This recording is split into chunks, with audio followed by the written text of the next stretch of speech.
ஒரே ஒரு ஊர்ல ஒரு ராஜா இருந்தார். அவரு ஒரு வித்தியாசமான ராஜா. எந்த வகையில வித்தியாசமானவர்னு கேட்டா, மக்கள் கிட்ட வரி வசூல் பண்றதுல கொஞ்சம் வித்தியாசமானவர். மற்ற மன்னர்கள் மாதிரி ஒரு நேரடியா வரி வசூல் பண்றது இல்ல, கொஞ்சம் மறைமுகமா அதை பண்ணுவார். அது எப்படின்னா, ஒவ்வொரு குடிமக்களுக்கும் மாசம் ஒரு மரக்கால் நெல்லு மக்கள் கொடுக்கறது இல்ல, ராஜா மக்களுக்கு கொடுப்பார். ஒரு மரக்கால் நெல்ல, அதாவது அரண்மனையில இருந்து ஒவ்வொரு வீட்டுக்கும் நெல் வந்து சேர்ந்துரும். அந்த ஒரு மரக்கால் நெல்ல இவங்க வாங்கிட்டு அதுக்கு பதிலா ஒரு மரக்கால் அரிசிய ராஜாவுக்கு திருப்பி கொடுக்கணும். இதுதான் அந்த ஊர் வழக்கம். ராஜா வந்து ஜனங்களுக்கு நெல்லை கொடுத்துட்டு அதுக்கு பதிலா அதே அளவு அரிசியா திருப்பி வாங்கிக்குவார். இதை தவிர வரி எதுவும் வசூல் பண்றது இல்ல. இப்படி ஒரு ராஜா. இது மேம்போக்கா பாக்குறதுக்கு ஏதோ சாதாரணமா தெரிஞ்சாலும் குடிமக்கள் ரொம்பவும் கஷ்டப்பட்டாங்க. ராஜா கொடுக்கற நெல்லையும் அரிசியாக்கணும், அதோட இன்னும் ஒரு பாதி அரிசியை இவங்க சேர்த்தும் கொடுத்தாகணும். மக்கள் வந்து ராஜாவை திட்ட ஆரம்பிச்சுட்டாங்க. இந்த ராஜா எப்ப சாவார் அப்படின்னு எதிர்பார்க்க ஆரம்பிச்சுட்டாங்க. ஏன்னா ரொம்ப கஷ்டப்படுத்துறாரு அப்படின்னு. பல பேர் அந்த ஊர்ல வீட்டை காலி பண்ணிவிட்டு வெளி தேசத்துக்கு போயிட்டாங்க, இங்க காலம் தள்ளுறது ரொம்ப கஷ்டம்னு. மக்கள் எதிர்பார்த்தது மாதிரியே நடந்தது. அந்த மன்னன் நோய் வந்து படுத்த படுக்கை ஆயிட்டான். ராஜா இப்படி சாக கிடக்குறாருன்னு தெரிஞ்சும் மக்கள் யாருமே வந்து பாக்கல. எப்படி பாப்பாங்க? அவர் தான் எப்ப போவாருன்னு பாத்துக்கிட்டு இருக்கிறாங்களே. என்ன ஏன் யாருமே வந்து பார்க்க மாட்டேங்கிறாங்க நம்ம குடிமக்கள்ல அப்படின்னு மந்திரி கிட்ட கேட்டார் ராஜா. நம்ம ஊர்ல மக்கள் எங்க இருக்காங்க பாக்குறதுக்குன்னாரு அவரு. ஏன் என்னாச்சு அவங்களுக்குன்னு கேட்டார். அமைச்சர் அப்பதான் அரசனுக்கு அவன் பண்ணின தவற வந்து சுட்டி காட்டினார். மக்களுக்கு இழைத்த கொடுமையை எடுத்து சொல்லி புரிய வச்சார். அதுக்கப்புறம் தான் மன்னருக்கு ஞானோதயம் வந்தது. செய்த பாவங்களை எண்ணி வருத்தப்பட்டான். மெதுவா அமைச்சர் பக்கம் திரும்பி, எங்க என் புள்ளன்னு கேட்டான். அவர் எங்கேயாவது ஊர் சுத்திக்கிட்டு இருப்பார், சூதாட்ட விடுதிகள்ல கிடப்பார் அப்படின்னாரு அமைச்சர். அவன் எங்க இருந்தாலும் உடனே அழைச்சிட்டு வாங்கன்னு உத்தரவு போட்டார் ராஜா. அடுத்த நாளே இளவரசனை கொண்டாந்து நிறுத்தினாங்க. தந்தையே, என்ன செய்யணும்னா சொல்லுங்க அப்படின்னு கேட்டான் இளவரசன். அவர் சொன்னார், மகனே, மக்களுக்கு வந்து நான் பொல்லாதவன் ஆயிட்டேன், அவங்கெல்லாம் என்ன நல்லவன்னு சொல்லணும். அப்படி அவங்கள சொல்ல வைக்க வேண்டியது உன்னோட பொறுப்புன்னார். தந்தையே, நீங்க வந்து கவலைப்படாதீங்க, உங்களை ரொம்ப ரொம்ப நல்லவர்னு மக்கள் சொல்லும்படியாக நான் செய்யறேன் அப்படின்னா பையன். அதுக்கப்புறம் கொஞ்ச நாள்ல பையன் பட்டத்துக்கு வந்தான். அவன் என்ன பண்ணான், வரி வசூல் பண்ற முறையில ஒரு மாற்றத்தை உண்டு பண்ணான். என்ன மாற்றம் பண்ணனான்னா, ஒவ்வொரு வீட்டுக்கும் ஒரு மரக்கால் உமிய கொடுக்கறது, அதுக்கு பதிலா ஒரு மரக்கால் அரிசியை வாங்கிக்கிறது. அப்பா என்ன பண்ணாரு, நெல்லை கொடுத்துட்டு அரிசியா வாங்கினார். இவன் மகன் வந்து உமிய கொடுத்துட்டு அரிசியா வாங்கினான். கொஞ்ச காலம் ஆச்சு.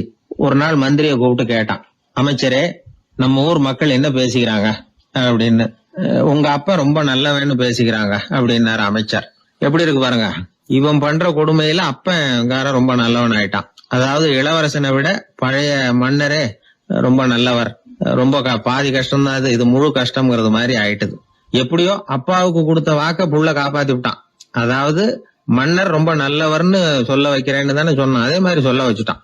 இந்த காலத்துல இது மாதிரி அப்பாவுக்கு உதவுற பிள்ளைகள் உண்டு. ஒரு பிள்ளையாண்டான்னு சொன்னான், நான் எங்க அப்பாவுக்கு ரொம்ப ரொம்ப உதவியா இருக்கிறேன் அப்படின்னா. அப்படியா, உங்க அப்பாவுக்கு ரொம்ப உதவியா இருக்கிறியா அப்படின்னா, உங்க அப்பா என்ன செஞ்சிட்டு இருக்காருன்னு கேட்டேன். சும்மாதான் இருக்கிறார் அப்படின்னா அவன். சும்மா இருக்கிறதுக்கு இவன் உதவியா இருக்கிறானா? இப்படி இருக்கிறாங்க. அதாவது நல்லவன் அப்படின்னு பேர் வாங்குறது ரொம்ப கஷ்டம். அத வந்து எந்த வகையில வாங்கணும்னு முடிவு பண்றதுதான் முக்கியம். அதனால வாழ்க்கையில நாம வந்து மன்னரா இருந்தாலும் சரி, சாதாரண மக்களா இருந்தாலும் சரி, நல்லவன் அப்படிங்கிற பேர் வாங்குறது ரொம்ப முக்கியம். அப்படி நல்லவன்கிற பேர் வாங்கிட்டா வாழ்க்கை ரொம்ப சுலபமா அமையும். ஜப்பான்ல உள்ள ஒரு புத்த விகாரை, அங்க ஒரு வயசான பௌத்த குரு தங்கியிருக்கிறார். ஒரு நாள் ராத்திரி கடுமையான குளிர், அவரால் தாங்க முடியல. பார்த்தார், மரத்துல செஞ்ச புத்த சிற்பங்கள் அங்க நிறைய இருந்தது. அதுல ஒன்றை எடுத்து அதுக்கு தீ மூட்டி அந்த நெருப்புல குளிர் காஞ்சிக்கிட்டு இருக்கிறார். மர சிற்பம் தீ வச்சதும் படபடன்னு வெடிக்க ஆரம்பிச்சுட்டுது.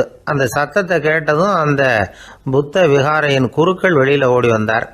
இவர் ஆனந்தமா குளிர் காஞ்சிக்கிட்டு இருக்கிறார். அவரால் பொறுத்துக்க முடியல. தெருவில் தெரிஞ்சுக்கிட்டு இருந்த அந்த பெரியவரை இங்கே தங்க அனுமதிச்சதே அவர் தான். இவர் இப்படி பண்றாருன்னு நினைச்சுக்கிட்டே அவரை கோபமா பார்த்தார்.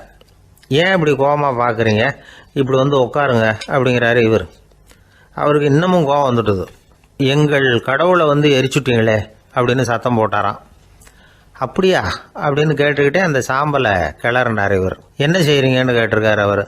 நான் எலும்புகளை தேடுறேன்னாராம். நீங்கள் ஒரு பைத்தியம், இது ஒரு மர சிற்பம், இதில் எலும்புகள் கிடையாது அப்படின்னாராம். அவருக்கு கோபம் வந்துட்டுது. உடனே வெளியில் போங்கன்னு கத்தியிருக்கார். வெளியில் தள்ளி கதவையும் சாத்தி விட்டாராம். மறுநாள் காலையில் கதவை திறந்து பார்த்தா அந்த வயசான பெரியவர் ஒரு மயில்கல் மேலே சில காட்டு பூக்களை வச்சு புத்தம் சரணம் கச்சாமின்னு சொல்லிக்கிட்டே இருக்கிறார். இவருக்கு சந்தேகமாக போட்டுது. கிட்ட போனார். என்ன செஞ்சுக்கிட்டு இருக்கீங்கன்னு கேட்டார். இது என்னுடைய காலை நேர பிரார்த்தனைனாராம். நிஜமாவே நீங்கள் ஒரு பைத்தியமாக தான் இருக்கணும், ஏன்னா அது ஒரு மைல்கல் அப்படின்னாராம். இப்போ அந்த பெரியவர் சொன்னாராம், நீங்கள் ஒரு மரத்தை புத்தராக நினைக்கும் பொழுது நான் ஏன் ஒரு மைல்கல்ல புத்தராக நினைக்கக்கூடாது? நான் புத்தரை எரிக்கலாம், ஏன்னா அவரை நான் நேசிக்கிறேன். அந்த சிற்பம் மரத்தால் ஆனதுங்கிறது எனக்கு தெரியும். நான் ஒரு மைல்கல்லை தொழலாம், ஏன்னா அது எனது பூக்களை தாங்குது. நான் இந்த மைல்கல்லுக்குள்ளே மறைஞ்சிருக்கிற புத்தரை பார்க்குறேன். யாராவது ஒரு சிற்பி இதை சிலையாக்கினாதான் நீங்கள் புத்தரை பார்க்க முடியும். அன்னைக்கு ரொம்ப குளிராக இருந்தது. நான் எனக்குள்ளே இருக்கிற புத்தரையும் பாதுகாக்கணும். உள்ளே இருக்கிற புத்தரை காப்பாற்றுறதுக்காக வெளியில் உள்ள புத்தரை எரிக்கலாம், அதில் ஒன்றும் தப்பு இல்லை. அது அவருடைய போதனையிலேயே இருக்கு.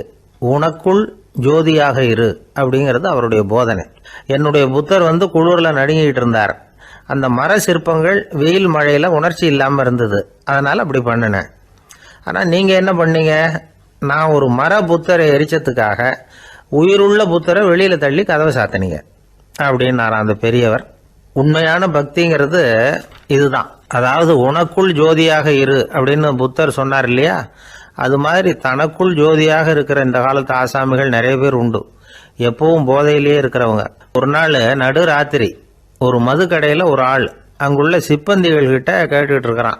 மறுபடியும் இந்த கடை எப்போ திறப்பாங்கன்னு கேட்டானா.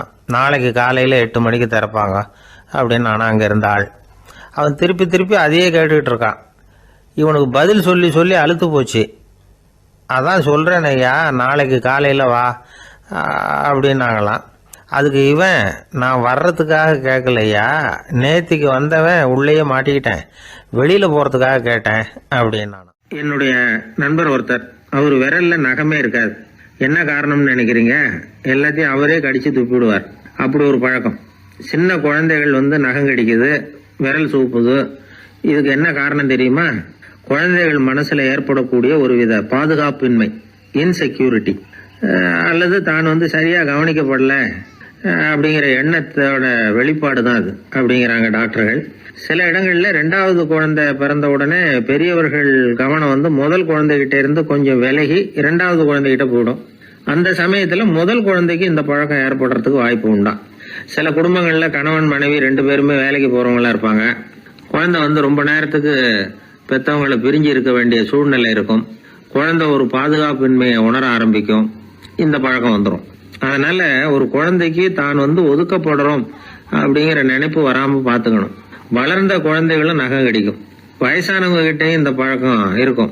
இது ஒரு மனச்சிதைவின் வெளிப்பாடு அப்படிங்கிறாங்க மனநல நிபுணர்கள். அம்மா அப்பா திட்டினாலும் சரி, அல்லது ஆசிரியர் திட்டினாலும் சரி, இந்த பழக்கம் வந்துடும். நாம தவறு பண்ணிட்டோம் அப்படிங்கிற நினைப்பு வர்ற சமயம் நகம் கடிக்க ஆரம்பிச்சிருவோம். ஏதோ ஒண்ணு அடையணும் அப்படின்னு நினைக்கிறோம், அதை அடைய முடியல. இப்படி ஒரு ஏக்கம் வர்ற சமயத்திலேயும் சில பேர் நகத்தை கடிக்க ஆரம்பிச்சிருவாங்க. ஒரு பெரிய அதிகாரி, தனியார் நிறுவனத்துல வேலை பார்க்கிறவரு, அவரு டென்ஷன் ஆயிட்டாருன்னா உடனே அறைக்கு அதை சாத்தி விடுவாங்களாம். அவரே சாத்திக்குவாராம். அப்படி சாத்திக்கிட்டு உள்ள எதையாவது வெறிச்சு பார்த்துக்கிட்டே நகத்தை கடிக்க ஆரம்பிச்சிருவாராம். இந்த பழக்கம் உலகம் பூரா உண்டு. நகம் கடிக்கிறவங்களை அந்த பழக்கத்திலிருந்து மீட்கிறதுக்கு என்ன வழி அப்படின்னு லண்டன்ல உள்ள அழகியல் நிபுணர்கள் யோசனை பண்ணி பார்த்துருக்குறாங்க. சில ஆய்வுகள் பண்ணி பார்த்தாங்களாம். அவங்க என்ன பண்ணாங்க தெரியுமா? நகம் கடிக்கிற பழக்கம் உள்ளவங்களையெல்லாம் தேடி பிடிச்சாங்க. அவங்களையெல்லாம் 3 பிரிவா பிரிச்சுக்கிட்டாங்க. ஒரு பிரிவு கிட்ட என்ன சொன்னாங்கன்னா, உங்களுக்கு நகத்தை கடிக்கணுங்கிற நினைப்பு வர்றப்போலாம் டைரி எழுத ஆரம்பிச்சிருங்க அப்படின்னாங்களாம். இன்னொரு பிரிவு கிட்ட, உங்களுக்கு அந்த நினைப்பு வர்றப்போலாம் உங்க நகத்துக்கு வண்ணம் பூச ஆரம்பிச்சிருங்க, அழகுபடுத்த ஆரம்பிச்சிருங்க, நெயில் பாலிஷ் போடுறாங்களே அது மாதிரி, அப்படி ஒரு யோசனை சொல்லியிருக்காங்க. 3வது குழுவினர்கிட்ட, உங்களுக்கு நகத்தை கடிக்கணுங்கிற எண்ணம் வர்றப்போலாம் விரல்களை இறுக்கமா மூடி வச்சுக்கிட்டு வேற விஷயங்கள்ல கவனம் செலுத்துங்க அப்படின்னு சொன்னாங்களாம். இப்படி 3 வித முயற்சி பண்ணி பார்த்ததுல கடைசியா அவங்க என்ன கண்டுபிடிச்சாங்க தெரியுமா? 3வது குழு செஞ்சதுல நல்ல பலன் கிடைச்சதாம். அதாவது நகம் தெரியாதபடிக்கு விரலை இறுக மூடிக்கிட்டு வச்சுக்கிட்டோம்னா அந்த பழக்கம் மாறுதான். அப்படி இருந்தவங்க கிட்ட இந்த நகம் கடிக்கிற பழக்கம் மெதுவா குறைஞ்சு போச்சான். அதனால நகம் கடிக்கிற பழக்கம் உள்ளவங்க இதை முயற்சி பண்ணி பார்க்கலாம். ஒரு ஆள் இருந்தார், அவருக்கு எப்ப பார்த்தாலும் நகத்தை கடிச்சிக்கிட்டே இருக்கணும், அப்படி ஒரு பழக்கம். அதனால அவர் விரல்ல எப்பவும் நகை இருக்கிறது இல்ல, விரல் இருக்கிறதே பெரிய ஆச்சரியம். அவருக்கு திடீர்னு உடம்புல அரிப்பு, சொரிஞ்சிக்க முடியல, அரிப்பும் நிக்கல. ஒரு வாரம் தொடர்ந்து கஷ்டப்பட்டார். கடைசியா ஒரு டாக்டர் கிட்ட ஒண்ணார். அவர் எல்லாத்தையும் விவரமா கேட்டுக்கிட்டு கடைசியா கொஞ்சம் மாத்திரை கொடுத்து வேலைக்கு ஒண்ணு சாப்பிடு அப்படின்னாராம். இந்த மாத்திரை எதுக்கு டாக்டர்? அரிப்பு நிக்கிறதுக்கா அப்படின்னாராம். இல்ல நகம் வளர்றதுக்காக அப்படின்னாராம் இந்த டாக்டர். ஒருத்தர் ரொம்ப அவசரமா வந்தார். சார், மனுஷன் நிம்மதியா இருக்கிறதுக்கு என்ன வழின்னு கேட்டார். சீக்கிரமா ஒரு கல்யாணத்தை பண்ணீங்க, எல்லாம் சரியா போடும் அப்படின்னோம். அவர் ஒரு மாதிரியா பார்த்தார். ஏற்கனவே எனக்கு கல்யாணம் ஆயிட்டுது சார், அதனால தானே நிம்மதியா இருக்கிறதுக்கு வழி கேட்கறேன் அப்படின்னார். சரி, இவர் ஒரு மாதிரியான கேஸ் அப்படின்னு நினைச்சுக்கிட்டு நம்ம கிட்ட இருந்த ஒரு சின்ன புத்தகத்தை அவர்கிட்ட தூக்கி கொடுத்தோம். இதை படிச்சு பாருங்கன்னு. கல்யாணத்துக்கு பிறகும் சந்தோஷமா இருக்கிறதுக்கு என்ன வழி அப்படிங்கிற கேள்விக்கு அந்த புத்தகத்துல விளக்கம் இருந்தது. கணவன் மனைவிக்குள்ள சிக்கல் வராம இருக்கிறதுக்கு அதுல சில வழிகளை சொல்லி கொடுத்துருக்குறாங்க. அதெல்லாம் என்னென்ன அப்படிங்கறத இப்ப பார்க்கலாமா? குடும்பம்னு இருந்தா கோபம் வரதான் செய்யும், அது வந்துட்டு போட்டும் பரவாயில்ல. ஆனா அந்த கோபம் ஒரே நேரத்துல ரெண்டு பேருக்கும் வந்துடாம பாத்துக்கணும். ஒரு சமயத்துல யாராவது ஒருத்தர் தான் கோபப்படணும், அடுத்தவங்க அமைதியா இருக்கணும். அதுக்கப்புறம் இவர் அமைதியான உடனே அவங்க ஆரம்பிச்சுக்கலாம். கோபமா ஏதாவது சொன்னா உடனே கோபமா பதில் சொல்லக்கூடாது. கொஞ்சம் பொறுத்து கோபம் தீர்ந்த உடனே அந்த பதில சொல்லலாம். அப்போ பதில் கோபமா இருந்தா கூட அது அவ்வளவு பெருசா தெரியாது. அற்ப விஷயத்துக்கெல்லாம் காய்ச்சி மூச்சுன்னு கத்திட்டு இருக்க கூடாது. உங்க ரெண்டு பேருக்குள்ள ஒரு தர்க்கம் ஆரம்பமாயிட்டுதுன்னு வச்சுக்கோங்க. கடுமையா ரெண்டு பேரும் விவாதம் பண்றீங்க. உங்கள ஒருத்தர் இதுல ஜெயிக்கணும்னா அது நீங்களா இருக்க வேணாம், அடுத்தவங்க ஜெயிக்கிறதுக்கு நீங்க துணையா இருங்களேன். அப்படின்னா நீங்க கொஞ்சம் விட்டு கொடுக்கணும், அவ்வளவுதான். ஏதாவது குத்தம் சொல்லணுமா, செஞ்ச தப்ப சுட்டி காட்டணுமா, விமர்சனம் பண்ணணுமா, பண்ணுங்க, வேணான்னு சொல்லல. ஆனா சொன்னதை அப்படி சொல்றத கொஞ்சம் அன்பா இதமா சொல்லுங்க. எப்போ நடந்த தவறுகளை எல்லாம் இப்போ போய் மறுபடியும் ஞாபகப்படுத்திட்டு இருக்க வேண்டாம். நான் அப்பவே சொன்னேன் இந்த புடவை வேணாம்னு, நீங்க தான் கேட்கல, இப்போ பாருங்க கிழிஞ்சு போச்சு இப்படின்னு கத்துனாங்க ஒரு அம்மா.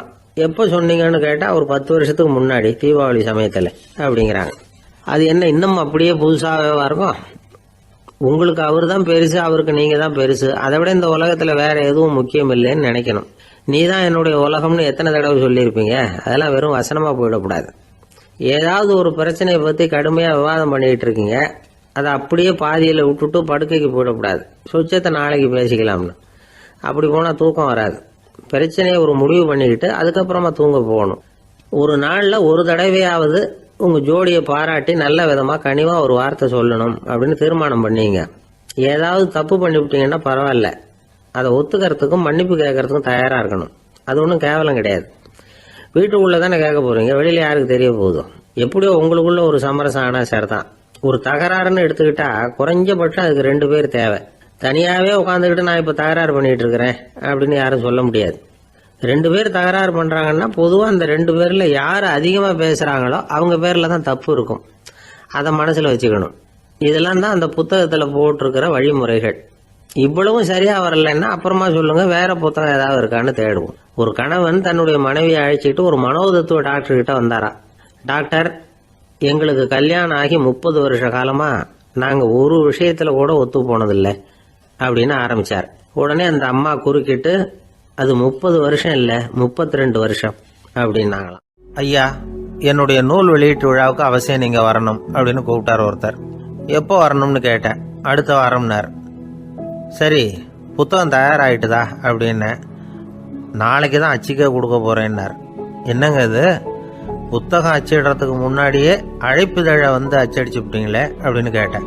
அதனால என்னங்க, அந்த காலம் மாதிரி அப்போல்லாம் அச்சுக்கலை எவ்வளவோ முன்னேறியாச்சுங்க.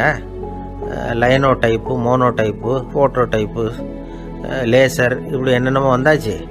இன்னைக்கு கொடுத்தா நாளைக்கே புத்தகம் தயார் அப்படின்னார்.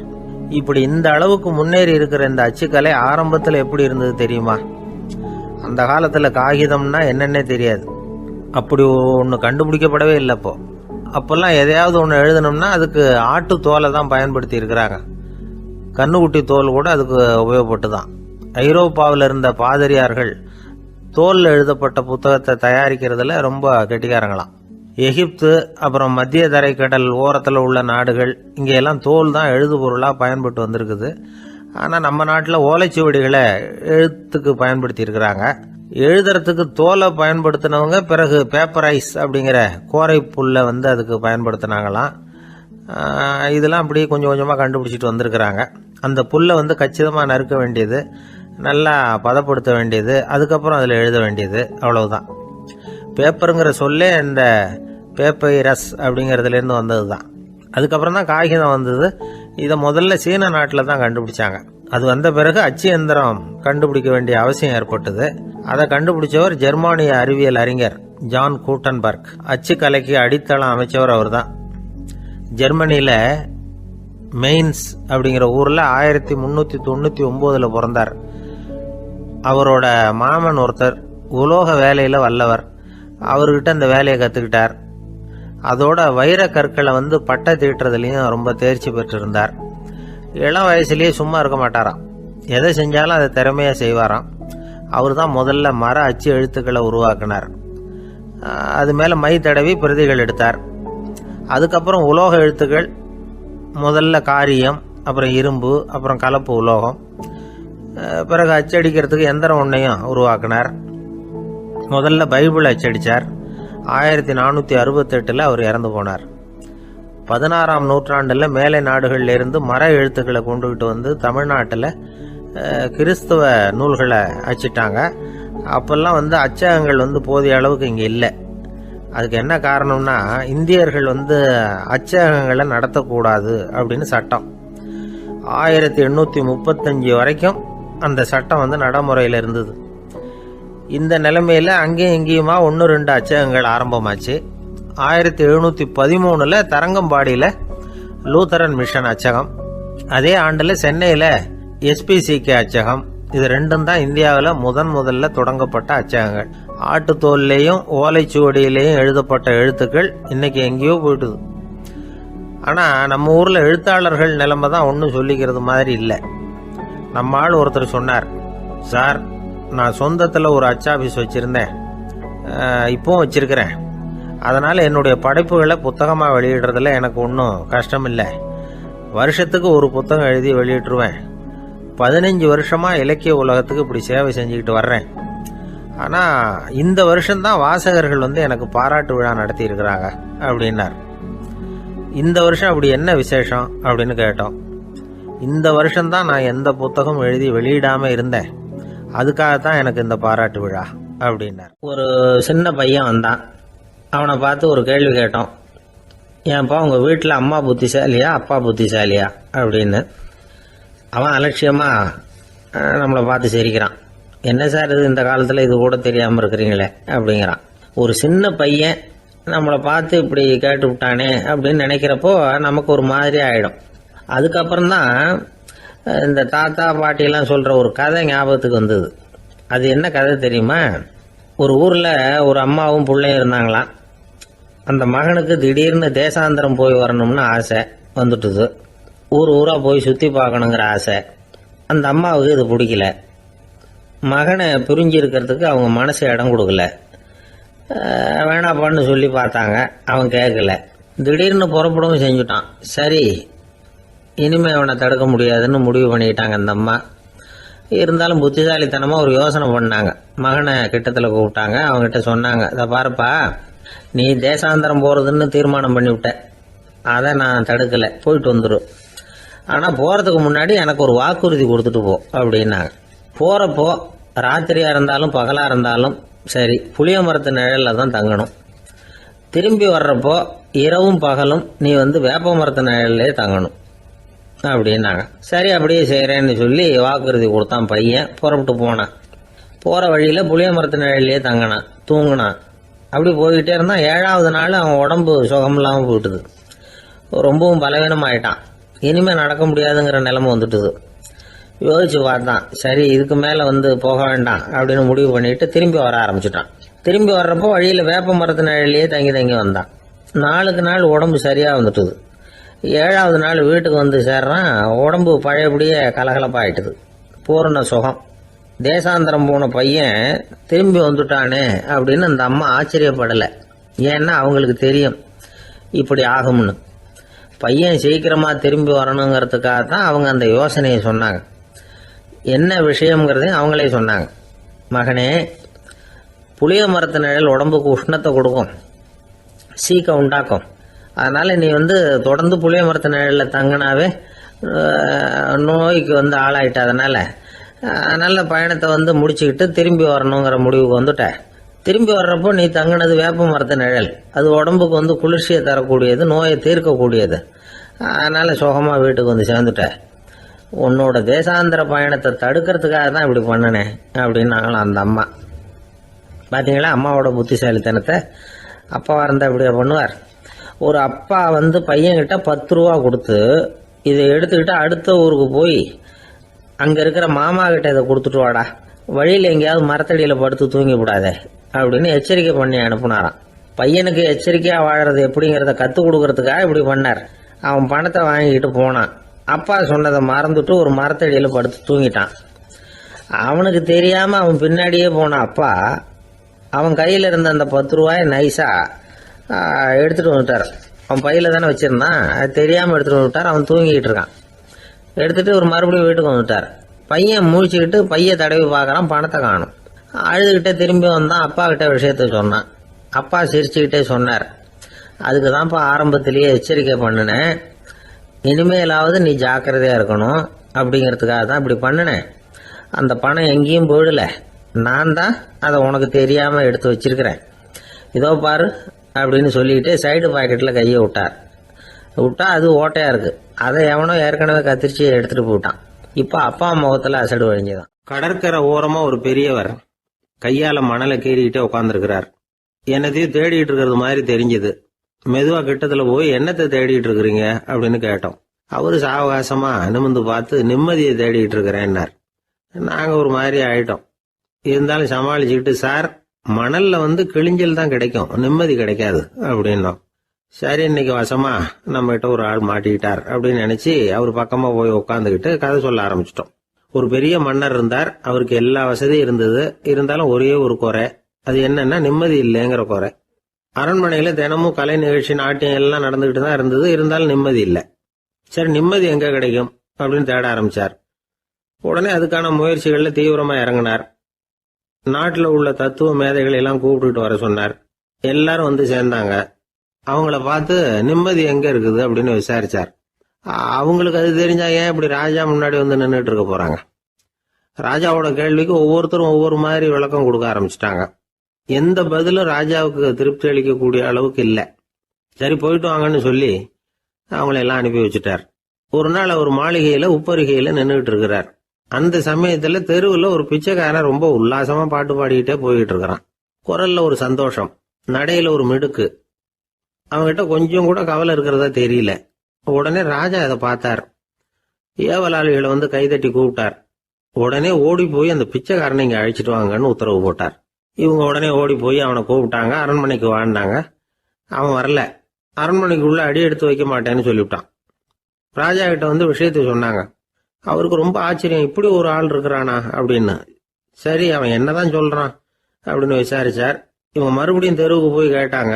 என்ன பார்க்கணும்னா ராஜா விருப்பப்பட்டாருன்னா அவரை வேணும்னா இங்க வர சொல்லுங்க அப்படின்னு சொல்லிவிட்டான். அதை ராஜா கிட்ட சொன்னாங்க. அவருக்கு கோபம் வரல. இவ்வளவு சுதந்திர உணர்வோடு இருக்கிறவன் சாதாரண ஆளா இருக்க முடியாது அப்படின்னு நினைச்சார். உடனே கிடுகிடுன்னு இறங்கி தெருவுக்கு வந்தார். பிச்சைக்காரங்கிட்ட போனார். நீ கவலைப்படாம சந்தோஷமா பாடிக்கிட்டு போறியே, அது எப்படி முடியுது உன்னால அப்படின்னு கேட்டார். ஏன் அப்படி கேக்குறீங்கன்னா அவன், அதுக்கு இல்ல, எனக்கு அரண்மனையில எவ்வளவோ சுகபோகங்கள்லாம் இருக்கு, இருந்தாலும் நிம்மதி இல்ல. இது ஏன்னு எனக்கு தெரியல. இந்த தேசத்துல உள்ள அறிஞர்களை எல்லாம் கூப்பிட்டு கேட்டு பார்த்துட்டேன், அவங்களுக்கும் தெரியல. உன்னை கேட்டா தெரியும்னு நினைச்சேன், அதனாலதான் சந்திக்கிறதுக்கு ஆசைப்பட்டேன். ஆனா நீ வரமாட்டேன்னுட்டியே அப்படின்னார். பிச்சைக்காரன் கடகடன்னு சிரிக்க ஆரம்பிச்சுட்டான். மகிழ்ச்சிக்கும் உங்களுக்கும் தடையா இருக்கிறது இந்த மாளிகை தான். இதை விட்டுட்டு வெளியில வந்துட்டா நிம்மதி தேடிட்டு வந்துரும்னா. நான் அரசன், எனக்குன்னு கடமைகள் இருக்கு, அதையெல்லாம் விட்டுட்டு எப்படி வர முடியும்னார் ராஜா. ரெண்டும் ஒரே நேரத்துல கிடைக்கணுங்கிறது முடியாத காரியம். உங்க சுகபோகத்துக்கு விலையாதான் உங்க நிம்மதியை கொடுத்துக்கிட்டு இருக்கிறீங்க. என்ன பாருங்க, என்கிட்ட எதுவும் இல்லை, அதனால எதுவும் போயிடுமோங்கிற பயமும் இல்லை, நிம்மதியா இருக்கிறேன் அப்படின்னா அவன். ராஜா உடனே சந்தோஷப்பட்டு தன்னுடைய மேலங்கியை எடுத்து அவனுக்கு பரிசா கொடுத்தாரான். அவன் சிரிச்சுக்கிட்டே அதை வாங்க மாட்டேன்னு விட்டானான். இதை நீங்க எனக்கு கொடுக்கறதுனால எந்த பயனும் இல்லை, அதே நேரத்தில் அதை வாங்கிக்கிட்டேன்னா அடுத்த வினாடியிலிருந்து அதை எப்படி காப்பாத்துறதுங்கிற கவலை எனக்கு வந்து சேர்ந்துடும். அப்புறம் தூக்கம் வராது, நிம்மதி போயிடும் அப்படின்னு நானா சொல்லிவிட்டு அவன் பாட்டுக்கு சந்தோஷமா பாடிக்கிட்டே போயிட்டான். நிம்மதி எங்க இருக்குங்கிறதையும் ராஜா தெரிஞ்சுக்கிட்டார். அந்த இடத்துக்கு தன்னால போக முடியாதுங்கிறதையும் அவர் புரிஞ்சுக்கிட்டார். இப்படி இந்த கதைய அந்த கடற்கரையில மணலை கீறிக்கிட்டே உட்கார்ந்துருந்தார அந்த பெரியவர்கிட்ட சொல்லி முடிச்சோம். அவர் முகத்துல ஒரு தெளிவு தெரிஞ்சது. எங்களை நிமிர்ந்து பார்த்தார். ரொம்ப நன்றிங்க, இப்ப எனக்கு தெரிஞ்சு போச்சு. நிம்மதி வேணும்னா அதுக்கு என்ன பண்ணணும்னு இப்ப நல்லா புரிஞ்சுக்கிட்டேன் அப்படின்னார். என்ன புரிஞ்சுக்கிட்டீங்கன்னு கேட்டோம்.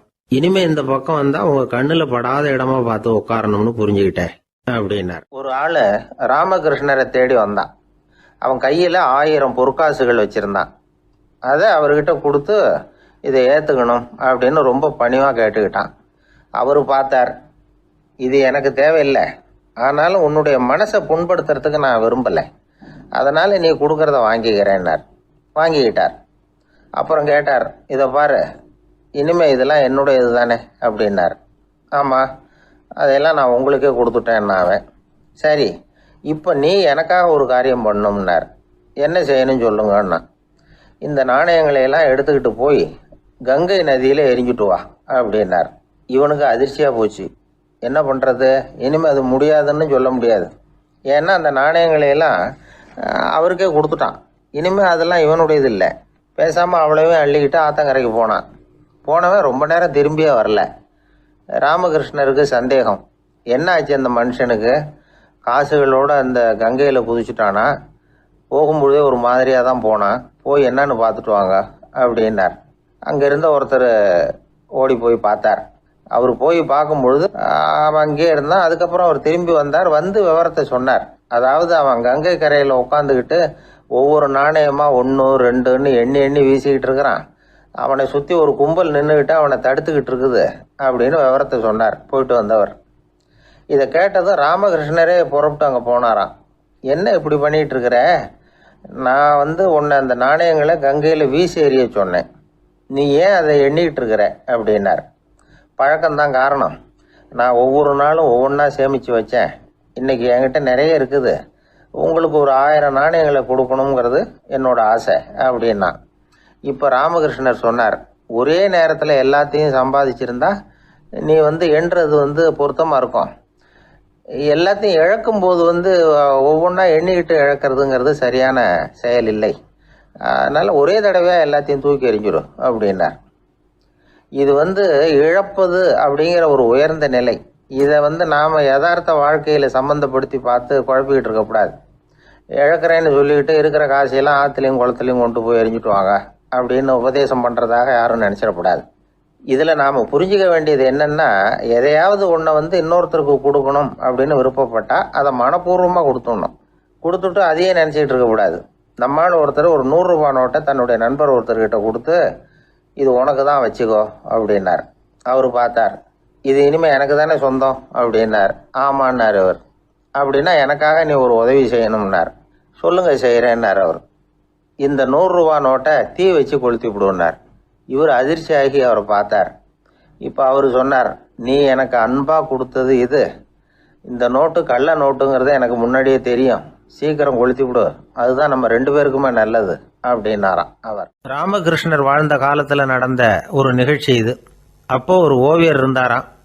அவருக்கு ஒரு ஆசை, ராமகிருஷ்ணர் படத்தை வரையணும், அதை அவர்கிட்டயே கொண்டுட்டு போய் காட்டி அபிப்பிராயம் கேட்கணும். இதுதான் அந்த ஓவியரின் ஆசை. உடனே ராமகிருஷ்ணர் படத்தை வரைஞ்சி முடிச்சார். அதை எடுத்துக்கிட்டு போனார். இவர் போன சமயம் அங்கே ராமகிருஷ்ணர் சீடர்களோடு உட்காந்துருக்கிறார். விவேகானந்தர் அங்கே இருக்கிறார். இந்த ஓவியர் கொண்டுகிட்டு போய் தான் வரைந்த ஓவியத்தை அவர்கிட்ட காட்டினார். ராமகிருஷ்ண பரமஹம்சரின் ஓவியத்தை ராமகிருஷ்ணர்கிட்டயே காட்டுறார். ராமகிருஷ்ணர் என்ன பண்ணார் தெரியுமா, அந்த படத்தை பார்த்தார். உடனே அது காலை தொட்டார். குருதேவருடைய இந்த செயல் சீடர்களுக்கு ரொம்ப வியப்பை உண்டு பண்ணிச்சு. சில பேர் மனசுக்குள்ளேயே ரொம்ப குழம்பி போக ஆரம்பிச்சிட்டாங்க, என்ன இப்படி பண்றாருன்னு. என்ன இது அவரோட படம், அவரே அவரோட படத்தின் காலை தொடுறார் அப்படின்னு யோசிச்சாங்க. சில பேர் ஒன்றும் புரியாம ஒருத்தர் பார்த்து சிரிச்சுக்கிட்டாங்க. அந்த இடத்துல சீடர்கள் மட்டும் இல்லை, சீடர் அல்லாத பல பேர் இருந்தாங்க. தன்னுடைய காலை தானே தொடர இவருடைய செயல் பற்றி என்ன நினைக்கிறது அப்படின்னு அவங்களும் குழம்பி போய் நிற்கிறாங்க. அந்த படத்தை வரைஞ்சி அவர்கிட்ட காட்டின அந்த ஓவியருக்கும் அதிர்ச்சி. இருந்தாலும் அவர் சீடர் கிடையாது. அதனால் கொஞ்சம் துணிச்சலை வர வச்சுக்கிட்டு கேட்டார், என்னங்க இது, என்னால் என்னுடைய கண்களையே நம்ப முடியல. இது உங்கள் சொந்த உருவப்படம், நீங்கள் உங்கள் சொந்த கால்களையே தொடுறீங்க, இது எங்களுக்கு கொஞ்சம் சங்கடமாக இருக்குதே அப்படின்னார். ராமகிருஷ்ணரின் கண்களில் ஆனந்த கண்ணீர் வழிஞ்சுதான். அவர் சொன்னாராம், இது என்னோட படம்ங்கிறது எனக்கு தெரியும், ஆனால் இது என்னோட படம்ங்கிறதுனால நான் இதோட காலை தொடலை. நீ என்னுடைய சமாதி நிலையை இந்த படத்தில் படம் பிடிச்சி காட்டியிருக்கிற, அதனால் அதோட காலை தொடறேன். சமாதி நிலையில் யார் இருந்தாலும், அது என்னுடைய படமாக இருந்தாலும் சரி அல்லது வேற யாருடைய படமாக இருந்தாலும் சரி, படம் யாருதுங்கிறது முக்கியம் இல்லை. இதில் எது முக்கியம்னா அது தன்னை உணர்ந்த ஒரு உணர்நிலையின் படம். அப்படி இருக்கிறப்போ அதோட காலை நான் தொடணும். அதுக்கு நீங்கள் எல்லாரும் ஏன் சங்கடப்படுறீங்கன்னு எனக்கு தெரியல அப்படின்னாராம். இப்போ தான் அங்கே இருந்த சீடர்களுக்கும் மற்றவங்களுக்கும் விவரம் புரிஞ்சுதான். இதுக்கு முன்னாடி யாரும் செய்யாததை இவர் செஞ்சிருக்கிறார், ஆனால் அவருடைய காரணம் ரொம்ப நியாயமானது அப்படிங்கிறத உணர்ந்தாங்களாம். இதுவரைக்கும் ஆன்மீகத்தில் சமாதி நிலை, அதாவது தன்னை உணர்ந்த நிலை பற்றி புரிஞ்சுக்கிட்டோம். இல்லறத்தில் ஏற்படக்கூடிய சமாதி நிலை பற்றி உங்களுக்கு தெரியுமா? ஒரு அம்மா டாக்டர்கிட்ட வந்து சொன்னாங்களாம், டாக்டர், என் வீட்டுக்காரருக்கு உடம்புல ஏதோ கோளாறுன்னு நினைக்கிறேன், நான் எவ்வளவு நேரம் பேசினாலும் காதில் விழாத மாதிரி உட்கார்ந்துருக்கிறார் அப்படின்னு ஆகலாம். அதுக்கு அந்த டாக்டர் சொன்னாராம், அம்மா, அது உடம்பு கோளாறு இல்லை, அது ஒரு பெரிய திறமை அப்படின்னாராம். ஒரு கணவன் மனைவி எப்போ பார்த்தாலும் அவங்க ரெண்டு பேருக்கும் இடையில சண்டை வந்துக்கிட்டே இருந்தது. இதில் என்ன ஆச்சரியங்கிறீங்களா? நான் அதுக்காக சொல்ல வரல, இது வேறு விஷயம். அதாவது சண்டை போடாமல் இருக்கிறதுக்கு வழி சொல்கிற தகவல் இது. நான் சொன்ன அந்த கணவன் மனைவி எப்படின்னா, கணவன் ஒரு வார்த்தை சொன்னால் மனைவி கிட்டேருந்து 2 வார்த்தை பதிலாக வரும். இதுக்கு கணவன் கிட்டேருந்து 4 வார்த்தை பதிலாக வரும். இப்படி வார்த்தைகள் பெருகி போய் கடைசியில் வம்பில் வந்து முடியும். அந்த அம்மா பொறுத்து பார்த்தாங்க, அவங்களால தாக்கு பிடிக்க முடியல. பக்கத்து வீட்லேயும் ஒரு கணவன் மனைவி இருந்தாங்க, அவங்களுக்குள்ள சண்டை வர்றதில்லை. அது எப்படி அவங்களால மட்டும் சண்டை போடாமல் இருக்க முடியுது அப்படின்னு இந்த அம்மாவுக்கு ஆச்சரியம். ஒரு நாள் நேராக பக்கத்து வீட்டு அம்மாக்கிட்டே போய், ஏம்மா, நீங்கள் எப்படி கணவனும் மனைவியும் சண்டை போட்டுக்காமல் இருக்கிறீங்க, அது எப்படி முடியுது உங்களால் அப்படின்னு கேட்டாங்க. அதுக்குன்னு ஒரு மருந்து இருக்குது, அதை சாப்பிட்டா சண்டை வராது அப்படின்னாங்க அவங்க. சரிங்க, அந்த மருந்தை அவர் சாப்பிட மாட்டேன்னு சொல்லிட்டா என்ன பண்ணுறது அப்படின்னு கேட்டிருக்கிறாங்க இவங்க. அந்த மருந்து அவருக்கு இல்லைம்மா, உனக்கு தான் அப்படின்னாங்களாம் அவங்க. அப்படியா, அப்படின்னா கொடுங்க, ரொம்ப நல்லதாக போச்சு. அதை எப்படி சாப்பிட்றதுங்கிற விவரத்தையும் சொல்லுங்கள், எங்கே அது கிடைக்குங்கிறதையும் சொல்லுங்கள், வாங்கிக்கிறேன் அப்படின்னு கேட்டாங்களாம் இவங்க. வேறு எங்கேயும் போய் வாங்க வேண்டாம், என்கிட்டே இருக்க அந்த மருந்து, அதில் கொஞ்சம் தர்றேன், வாங்கி வச்சுக்க. உன் வீட்டுக்காரர் உன்னோட சண்டையை ஆரம்பிக்கிறப்போலாம் நீ இந்த மருந்தில் ஒரு அவுன்ஸ் வாயில் ஊற்றிக்கணும். அதை உடனே குடிச்சிடக்கூடாது, ஒரு 5 நிமிஷமாவது அது வாயில் இருக்கணும், அதுக்கப்புறம் குடிச்சிடலாம் அப்படின்னு சொல்லி ஒரு பாட்டில் மருந்தை இந்த அம்மாக்கிட்ட கொடுத்து அனுப்புனாங்களாம். மருந்தை எடுத்துக்கிட்டு இந்த அம்மா வீட்டுக்கு வந்திருக்கிறாங்க. வீடு பூட்டி இருந்ததுனால கணவன் வந்து வாசல்லையே காத்துக்கிட்டு இருக்கிறான். மனைவியை கண்டதும் சண்டை போட ஆரம்பிச்சிட்டான். வீட்டை பூட்டி எங்கே போய் தொலைஞ்ச, எவ்வளோ நேரமாக ஒரு மனுஷன் வாசல்லையே காத்துட்டு கிடக்கிறது அப்படி இப்படின்னு கத்த ஆரம்பிச்சிட்டான். மனைவி இதுக்கு பதிலே சொல்லலை. அந்த அம்மா பேசாமல் வீட்டை திறந்தாங்க, சமையல் அறைக்குள்ளே போனாங்க, ஒரு அவுன்ஸ் மருந்தை வாயில் ஊற்றிக்கிட்டாங்க. அன்னைக்கு சண்டை வந்து மேற்கொண்டு வளரவே இல்லை, நின்றுட்டுது. மருந்து பரவாயில்லை. அதுக்கப்புறம் பல சந்தர்ப்பங்களில் சண்டை வரும் போல் இருக்கிற போலாம் இந்த மருந்து அதை நிறுத்தியிருக்கு. பிரமாதமான மருந்தாக இருக்குது இதை கொஞ்சம் அதிகமாகவே வாங்கி வீட்டில் வச்சுக்க வேண்டியது தான் அப்படின்னு முடிவு பண்ணிட்டு இந்த அம்மா மறுபடியும் பக்கத்து வீட்டு அம்மாக்கிட்ட போனாங்க. எவ்வளவு விலையானாலும் சரி, நான் காசு கொடுத்து வாங்கி வச்சுக்கிறேன், எந்த கடையில் இருக்குது இந்த மருந்து சொல்லுங்க அப்படின்னு கேட்டாங்க. இந்த மருந்துக்கு விலையே கிடையாதுங்க, இலவசமாகவே கிடைக்கும்னாங்களாம் அவங்க. அது எப்படி விலையில்லாமல் இதை விற்க முடியுது அப்படின்னு கேட்டாங்களாம் இவங்க. அது மருந்தாக இருந்தால் தானே விலை வைக்கிறதுக்கு, அது வெறும் தண்ணி தானே அப்படின்னாங்களாம். வெறும் தண்ணியாக சண்டையை நிறுத்துது அப்படின்ட்டு இருக்காங்க இவங்க. அது சண்டையை நிறுத்தலை, உன்னோட மௌனம் தான் சண்டையை நிறுத்துது. நீ வாயில் தண்ணியை வச்சுக்கிறதுனால எதிர்த்து பேசுறதில்ல, அதனால் உன்னுடைய கணவர் கோபம் வந்து சாந்தமாயிடுது அப்படின்னாங்களாம் அவங்க. இந்த கதையிலேருந்து சண்டையை நிறுத்துற மருந்து எதுன்னு தெரிஞ்சுக்கிட்டோம் இல்லையா. ஒருத்தர் என்ன பண்ணார், பாட்டிலில் வந்து தண்ணியை ஊற்றி வச்சுக்கிட்டு அவர்கிட்ட வர்றவங்களுக்கெல்லாம் இதை சிபாரிசு பண்ணலாம்னு நினச்சிக்கிட்டு உட்காந்துருந்தார். ஒரு அம்மா வந்தாங்க. இதை கேட்டுவிட்டு இதையே ஒரு மருந்து மாதிரி கொடுக்கலாம்ங்கிறது அவர் முடிவு. அதனால் பாட்டிலில் தண்ணி அடித்து வச்சுக்கிட்டு அதில் கலருக்காக என்னத்தையோ ஒரு ஜீரகம் அது மாதிரி எதையாவது கலந்து வச்சுக்கிட்டு ஒரு மருந்து மாதிரி ஒரு பாவனையில் வச்சுக்கிட்டு உட்காந்துருக்காரு. யாராவது வீட்டில் சண்டைன்னா என்கிட்ட வாங்க மருந்து தரேன்னு. ஒரு அம்மா வந்தாங்க. எனக்கு என் வீட்டுக்காரருக்கும் அடிக்கடி சண்டை வருதுங்க அப்படின்ட்டு இருக்காங்க. கவலைப்படாதம்மா, நான் ஒரு மருந்து தரேன்னு சொல்லி வீட்டுக்குள்ளே போய் ஒரு பாட்டில் எடுத்து வந்து கொடுத்தார்.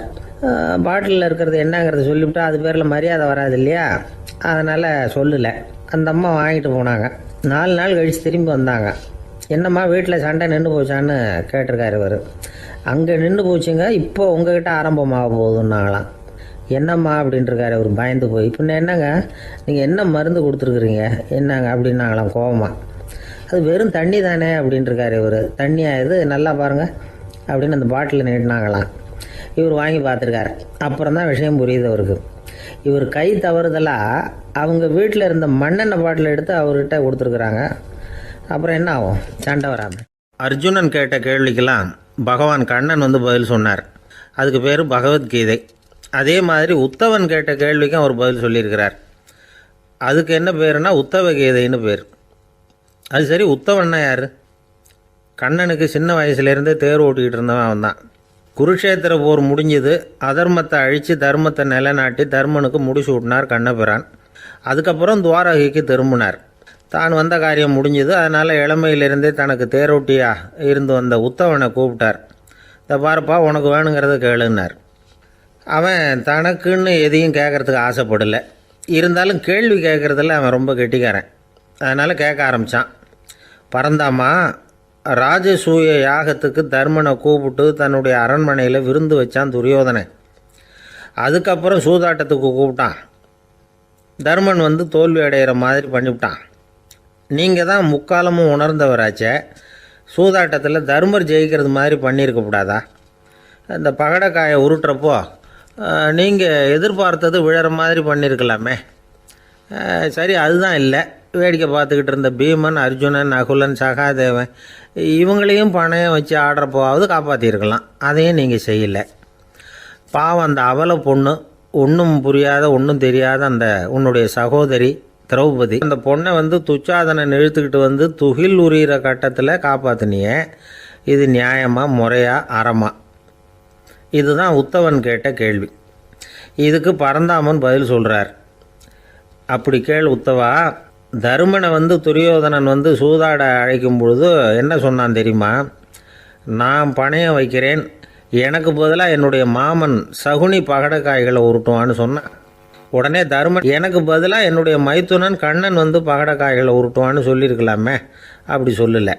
என்ன செஞ்சான் தெரியுமா? துரியோதனன் கூட சூதாட்டத்துக்கு சம்மதிச்சிட்டோம், கடவுளே இது என்னுடைய மைத்துனன் கண்ணபிரானுக்கு தெரியக்கூடாது அப்படின்னு வேண்டிக்கிட்டான். இதனால் தருமன் வந்து எனக்கு வந்து மனசால் தடை போட்டுட்டான். அதனால் அரண்மனைக்கு வெளியிலேயே என்னை கூப்பிடுவாங்கன்னு நான் காத்துக்கிட்டு இருந்தேன். பீமன், அர்ஜுனன், நகுலன், சகாதேவன், திரௌபதி இவங்களை பணையம் வச்சு ஆடுறப்போவாவது கூப்பிடுவாங்கன்னு பார்த்தேன். அப்பவும் அவங்க என்னை கூப்பிடல, நினைக்கல. திரௌபதியை வந்து துச்சாதனன் கூந்தலை பிடிச்சி இழுக்கிறான். அப்போ கூட அவள் தன்னுடைய உடல் பலத்தால் தடுக்கிறதுக்கு முயற்சி பண்ணாலே தவிர என்ன நினைக்கல. துரியோதனன் சபைக்கு இழுத்து செல்லப்பட்ட திரௌபதி அறநூல்களையும் அரச நீதிகளையும் சொல்லிக்கிட்டு இருந்தாலே தவிர என்ன நினச்சே பார்க்கல. துகில் உரிகிற கட்டத்தில் தான் ஹரி ஹரி கண்ணா பரந்தாமன்னு கூப்பிட்டா. அதனால தான் அப்போ போய் நான் காப்பாற்றினேன் அப்படின்னா பரந்தாமன். அப்படின்னா நீ அழைச்சாதான் போவியா, நீயா போக மாட்டியா அப்படின்னு கேட்குறான் உத்தவன். ஆமாம், நான் கூப்பிட்டா தான் போவேன். மனிதர்கள் செய்யக்கூடிய செயல்களையெல்லாம் அவங்கவுங்க போக்கிலேயே விட்டுட்டு வேடிக்கை பார்த்துக்கிட்டு இருப்பேன். நான் குறுக்கிட்டு வந்து ஒன்றுமே செய்ய மாட்டேன் அப்படின்னா பரந்தாமன். மனுஷன் தவறு பண்ணுனா திருத்த மாட்டியா, சும்மா பார்த்துக்கிட்டு தான் உட்காந்துருப்பியா அப்படின்னு கேட்குறான் உத்தவன். நான் மனுஷனுடைய உள்ளத்தில் இருக்கிறப்போ என் எதிரில் மனுஷன் தவறு பண்ண மாட்டான் அப்படின்னு ஆனால் கண்ணன். அதாவது யார் நினைக்கிறாங்களோ அவங்க உள்ளத்துலலாம் அவன் இருக்கிறான். அப்படி இருக்கிறப்போ தவறு செய்ய மனுஷன் அஞ்சுவான். இதுதான் உத்தவ கீதைங்கிறது. இந்த காலத்துலேயும் சில பேர் பகவான் மாதிரி அடுத்தவங்க கஷ்டப்படுறத வேடிக்கை பார்த்துக்கிட்டு இருக்கிறது உண்டு. அன்றைக்கி அப்படித்தான். நடுத்தெருவில் ஒரு திருடனை பிடிச்சி எல்லாரும் சேர்ந்து அடிச்சுக்கிட்டு இருக்கிறாங்க. ஒரு ஆள் மட்டும் தள்ளி நின்று அதை வேடிக்கை பார்த்துக்கிட்டு இருக்கான். பார்த்துக்கிட்டு சிரிச்சுக்கிட்டு இருக்கிறான். என்ன சார் இது, பாவம் அந்த ஆளை போட்டு அப்படி அடிக்கிறாங்களே அப்படின்னும். அடிக்கட்டும் சார், அவன் அடி வாங்க வேண்டிய ஆள் தான் அப்படின்னா அவன். ஏன் சார் அப்படி சொல்கிறீங்க அப்படின்னு கேட்டோம். பின்ன என்ன சார், நான் ஒருத்தர் பையில் இருந்த பர்ஸை எடுக்கிறதுக்கு முயற்சி பண்ணிக்கிட்டு இருந்தேன். அதுக்குள்ளே அவன் முந்திக்கிட்டு அபேஸ் பண்ணிவிட்டான். பர்ஸை அவன் எடுத்துட்டான். பார்க்கறதுன்னா எடுக்கிறது அவனா? என்ன சார் நியாயம் இது? நல்லா வாங்கட்டும் அப்படிங்கிறான். ஒரு ஊரில் ஒருத்தர் இருந்தான். ஏதோ ஒரு சின்ன அலுவலகத்தில் வேலை பார்த்துக்கிட்டு இருந்தான். ரொம்ப ஏழை. வர்ற கொஞ்சம் வருமானத்தை வச்சு வாழ்க்கையை ஓட்டிகிட்டு இருந்தான். ஒரு நாள் தெரு வழியாக அவன் நடந்து வந்துக்கிட்டு இருக்கிறான். தெருவில் ஒரு காசு கிடந்தது. அதை பார்த்துட்டான். அது குனிஞ்சு எடுத்தான். அது ஒரு பழங்கால காசு. அந்த காசு நடுவில் ஒரு துளை இருந்தது. அதாவது துளையிட்ட நாணயம். பழங்காலத்தில் புழக்கத்தில் இருந்த ஒரு நாணயம் அது. துளையிட்ட நாணயம் கிடச்சிதுன்னா ரொம்ப நல்லது, அது அதிர்ஷ்டம் அப்படின்னு ஒரு நம்பிக்கை உண்டு. இவன் கையில் அது கிடைச்சதும் ரொம்ப சந்தோஷப்பட்டான். இனிமேல் என்னுடைய கஷ்டம்லாம் தீரப்போகுது, அதிர்ஷ்டம் என்னை தேடி வரும், நான் பணக்காரன் ஆகிடுவேன் அப்படின்னு சொல்லிட்டு அந்த காசை தன்னுடைய கோட்டு பையில் பத்திரமா போட்டு வச்சுக்கிட்டான். அடிக்கடி அதை தொட்டு பார்த்துக்கிறது உண்டு, வெளியில் எடுக்க மாட்டான். இப்படியே கொஞ்ச காலம் ஆச்சு. அதுக்கப்புறம் என்னாச்சு தெரியுமா? நிஜமாகவே அதிர்ஷ்டம் அவனை தேடி வர ஆரம்பிச்சிட்டுது. செல்வம் வந்து குவிஞ்சுது. பணம், பதவி, புகழ் எல்லாம் வந்து சேர்ந்தது. சமூகத்தில் அவன் ஒரு பெரிய மனுஷன் ஆகிட்டான். எல்லாரும் அவனை பாராட்டினாங்க. அவன் எதை தொட்டாலும் வெற்றி, எல்லாம் அந்த காசோட மகிமை அப்படின்னு அவன் மனசுக்குள்ளே நினச்சிக்கிட்டான். தினமும் காலையில் அந்த கோட்டை போட்டுக்கிட்டு தான் வெளியில் கிளம்புவான். புறப்படுறதுக்கு முன்னாடி கோட்டு பாக்கெட்டை தொட்டு பார்த்துக்குவான், உள்ளே காசு இருக்கா அப்படிங்கிறத உறுதிப்படுத்திக்குவான். அதுக்கப்புறம் தான் வெளியில் கிளம்புவான். இப்படியே பல வருஷம் ஓடி போச்சு. ஒரு நாள் அவனுக்கு அந்த ஆசை வந்துட்டுது. அதாவது அந்த துளையிட்ட நாணயத்தை எடுத்து கண்ணால் பார்க்கணும் அப்படின்னு. காலையில் சாப்பிட்டுக்கிட்டு இருந்தான். அப்போ தன்னுடைய மனைவிகிட்ட சொன்னான், ரொம்ப நாளைக்கு அப்புறம் என்னுடைய அந்த நாணயத்தை இன்றைக்கி வெளியில் எடுத்து பார்க்க போகிறேன்னா. என்னத்துக்கு அது, இப்போ அதை பார்க்க வேணாமே அப்படின்னு மெதுவாக இழுத்தாங்க அந்த அம்மா. இல்லை நான் பார்த்தே தீரணும் அப்படின்னு அவன் தன்னுடைய சட்டை பைக்குள்ளே கையை விட்டான். உள்ளே இருந்த நாணயத்தை வெளியில் எடுத்தான். பார்த்தா அவனுக்கு ஆச்சரியமாக போச்சு. அந்த நாணயத்தில் துளையே இல்லை. என்ன ஆச்சு அப்படின்னு சொல்லி அவன் ரொம்ப குழம்பி போயிட்டான். இப்போ அந்த அம்மா சொன்னாங்க, நான் தான் ஒரு நாள் உங்கள் கோட்டு ரொம்பவும் தூசியாக இருக்கேன்னு சொல்லி அதை ஜன்னலுக்கு வெளியில் உதறினேன். உள்ளே இருந்த அந்த காசு அப்போ எனக்கு தெரியாது, ஞாபகத்தில் இல்லை. அது தெருவில் விழுந்துட்டது போல இருக்கு. அதுக்கப்புறம் எவ்வளவோ தேடி பார்த்தேன், கிடைக்கல. அதுக்குள்ளே அதை யாரோ எடுத்துகிட்டு போயிட்டாங்க போல இருக்கு. அது இல்லைங்கிறது உங்களுக்கு தெரிஞ்சால் வருத்தமாக இருக்குமேங்கிறதுக்காக நான் தான் வேறு ஒரு நாணயத்தை எடுத்து சட்டை பைக்குள்ளே வச்சுட்டேன் அப்படின்னு விவரத்தை சொன்னாங்க அந்த அம்மா. இது எப்போ நடந்ததுன்னு கேட்டான். உங்களுக்கு அந்த காசு கிடைச்சதே அன்னைக்கு மறுநாளே இது நடந்து போச்சு அப்படின்னாங்களாம். இதை கொஞ்சம் யோசனை பண்ணி பாருங்கள். அவனுக்கு அதிர்ஷ்டத்தை கொடுத்தது அந்த நாணயம் இல்லை, அவனுடைய நம்பிக்கை, அதாவது தன்னம்பிக்கை. அதுதான் வேலை செஞ்சிருக்கு. இதிலிருந்து நாம் தெரிஞ்சுக்க வேண்டியது என்னென்னா, வாழ்க்கையில் முன்னேற நினைக்கிறவங்களுக்கு தன்னம்பிக்கை ரொம்ப முக்கியம். அது இல்லைன்னா முன்னேற முடியாது. ஒருத்தன் சொன்னானா, நான் எப்போவுமே என்ன தான் சார் நம்புவேன், மற்றவங்கள நம்ப மாட்டேன். நேற்றுக்கு பாருங்கள், திடீர்னு 10 பேர் என்னை அடிக்க வந்துட்டாங்க, நான் ஒருத்தனாகவே அதை சமாளித்தேன் அப்படின்றான் ரொம்ப பெருமையாக. அது எப்படின்னு கேட்டாங்களாம். ஒரே ஓட்டமாக அங்கேருந்து ஓடி வந்துட்டேன் அப்படின்னு. நான் ரொம்ப நாளைக்கு முன்னாடி ஒரு நாள் கோவலன் நாடகம் நடந்தது. எங்கள் மதுரையில் நடந்தது. அதில் ஒரு முக்கியமான கட்டம். கண்ணகி கிட்ட சிலம்பை வாங்கிக்கிட்டு அதை விற்கிறதுக்காக மதுரை நகருக்கு புறப்படுறான் கோவலன். அந்த சமயத்தில் கண்ணகி பாடுற மாதிரி ஒரு நாடக பாடல். நாடக ஆசிரியர் எழுதினது. அது என்ன பாட்டுன்னா, மா பாவியோர் கூடி வாழும் மதுரைக்கு மன்னா போகாதீர் என்று அப்படின்னு ஆரம்பிக்கும் அந்த பாட்டு. இதுதான் அந்த பாட்டு. இதை கண்ணகி மேடையில் பாடின உடனே கூட்டத்தில் சலசலப்பு. நம்ம ஊர்லேயே நமக்கு முன்னாடியே நின்றுக்கிட்டு மா பாவியோர் கூடி வாழும் மதுரை அப்படின்னு சொல்கிறாங்களே, என்ன தைரியம் அப்படின்னு எல்லாம் குழப்பம் பண்ண ஆரம்பிச்சிட்டாங்க. மக்கள் சத்தம் போட ஆரம்பிச்சிட்டாங்க. எதிர்ப்பு குரல் அது பாட்டுக்கு வர வர அதிகமாக போட்டுது. கொண்டுக்கிட்டு வா அந்த நாடக ஆசிரியரை, எழுதுனது யார் அப்படின்னு ஒரே சத்தம், கூச்சல். வேறு வழி இல்லை. மெதுவாக மேடைக்கு வந்தார் அந்த நாடக ஆசிரியர். 4 பக்கத்தில் இருந்தும் கேள்வி கணைகள். மக்களை பார்த்து கொஞ்சம் அமைதியாக இருங்கோ அப்படின்னு சொல்லிவிட்டு தன்னுடைய விளக்கத்தை சொல்ல ஆரம்பித்தார் அந்த நாடக ஆசிரியர். மா அப்படின்னு சொன்னால் திருமகளாகிய லட்சுமி அப்படின்னு அர்த்தம். பா அப்படின்னா கலைமகளாகிய சரஸ்வதி. வி அப்படின்னா மலைமகளாகிய பார்வதி. மா பாவியோர் அப்படின்னா திருமகளும் கலைமகளும் மலைமகளும், இவங்க மூவரும் அப்படின்னு அர்த்தம். இந்த 3 பேரும் வாழ்கின்ற மதுரை புனிதம் நிறைந்தது, சகல செல்வங்களும் நிறைஞ்சது. அப்படிப்பட்ட ஊரில் நான் அணிந்து கொள்ளும் இந்த சாதாரண சிலம்பை யார் வாங்கிக்குவாங்க அப்படிங்கிற எண்ணத்தோடு தான் கண்ணகி அப்படி சொல்கிறா. அதை நினச்சி தான் நான் எழுதினேன். ஆகவே மதுரையை ரொம்ப சிரமப்படுத்தணும், ரொம்ப மோசமாக எழுதணும் அப்படிங்கிற எண்ணம்லாம் எனக்கு கிடையாது. பெருமைப்படுத்தணும்னு நினச்சி தான் அப்படி எழுதினேன் அப்படின்னு விளக்கம் கொடுத்தாராம். இந்த விளக்கத்தை கேட்டதும் எல்லாரும் ரொம்ப சமாதானம் ஆயிட்டாங்களாம். இப்படி விளக்கம் கொடுத்த அந்த நாடக ஆசிரியர் யார் தெரியுமா? அவர் தான் தமிழ் நாடக உலகின் முதல் ஆசான் சங்கரதாஸ் சுவாமிகள். அவருக்கு நகைச்சுவை உணர்வும் அதிகம். 1920ஆம் ஆண்டு திருநெல்வேலியில் அவர் தங்கியிருக்கிறார் நாடகம் நடத்துறதுக்காக. அவர் தங்கியிருந்த வீட்டில் கொசு மூட்டை பூச்சி அதிகமாக இருந்திருக்கு. அவரால் தூங்கவே முடியல. அவர் அனுபவித்த தொல்லைகள் ஒரு பாட்டாக உருவாச்சு. வேடிக்கையாக ஒரு பாட்டு எழுதினாராம். மூட்டையும் கொசுவும் ஒரு வீட்டிலே மீட்டிங் போட்டால் முன்னே நிற்க யாரால் முடியும்? கொசு மோகன ராகம் போல சத்தம் போட்டு முன்னே நின்று செய்திடும் யுத்தம். இதை மறுநாள் நாடகத்தில் கோமாளி வேஷம் போட்ட ஒரு சிறுவனை விட்டு பாட வச்சிருக்காரு. எல்லாரும் சிரித்து ரசிச்சாங்களாம். சங்கரதாஸ் சுவாமிகள் கல்யாணமே பண்ணிக்கல, துறவி மாதிரியே வாழ்ந்திருக்கார். தமிழ் நாடக கலைக்கு தன்னையே அர்ப்பணம் பண்ணிட்டவர் அவர். 1922 நவம்பர் மாதத்தில் ஒரு நாள் புதுச்சேரியில் அவர் வாழ்க்கை முடிஞ்சுது. அப்போ அவருக்கு வயசு 55. சங்கரதாஸ் சுவாமிகள் நாடக ஆசிரியர் மட்டும் இல்லை, மேடை நாடக இயக்குனர், தயாரிப்பாளர். அவரே ஒரு சிறந்த நடிகர். ஒரு தடவை சாவித்திரி நாடகத்தில் இவர் யமதர்மனா வேஷம் போட்டு நடிச்சிருக்கிறார். நாடகம் பார்த்துக்கிட்டு இருந்த கருவுற்ற ஒரு பெண்மணிக்கு பயத்தினால அங்கேயே குழந்தை பிறந்துட்டு தான். அந்த நிகழ்ச்சிக்கு அப்புறம் இவர் இந்த வேஷம் போடுறப்போலாம் ஜனங்களுக்கு முன்கூட்டியே எச்சரிக்கை கொடுக்க ஆரம்பிச்சிருவாராம். அதாவது அப்படி யாராவது பயப்படுறவங்க இருந்தால் கொஞ்சம் கண்ணை மூடிங்க அல்லது எழுந்திரிச்சு போடுங்கன்னு. நடிப்புன்னா அப்படிலாம் இருக்கணும். இந்த காலத்தில் நடிகர் ஒருத்தர் சொன்னார், சார் நான் இந்த நாடகத்தில் நடிக்கிறப்போ முகத்தில் நவரசங்களையும் காட்டி நடித்தேன், உணர்ச்சிகளை எல்லாம் நல்லா காட்டி நடித்தேன். அப்படி இருந்தும் ஜனங்கள் கல்லை எடுத்து மேடையில் வீசிவிட்டாங்க சார் அப்படின்னார். நாடகத்தில் உங்களுக்கு என்ன வேஷம் அப்படின்னு கேட்டாங்க.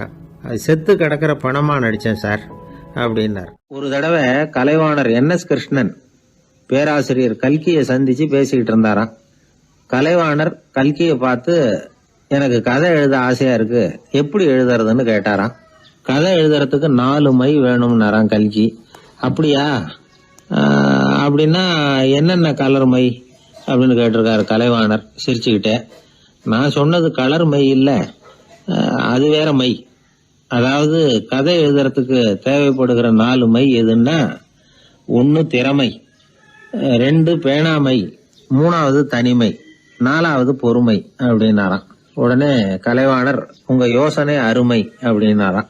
அதுதான் கலைவாணர். பொதுவா எழுத்தாளர்கள் எழுதுற மாதிரி நடந்துக்கிறது இல்லை. ஆனா கலைவாணர் என்ன சொல்லுவாரோ அதே மாதிரி நடந்துக்குவார். எல்லாருக்கும் எல்லாம் கிடைக்கணுங்கிற கருத்தை சினிமா படங்கள்ல வலியுறுத்துவார்.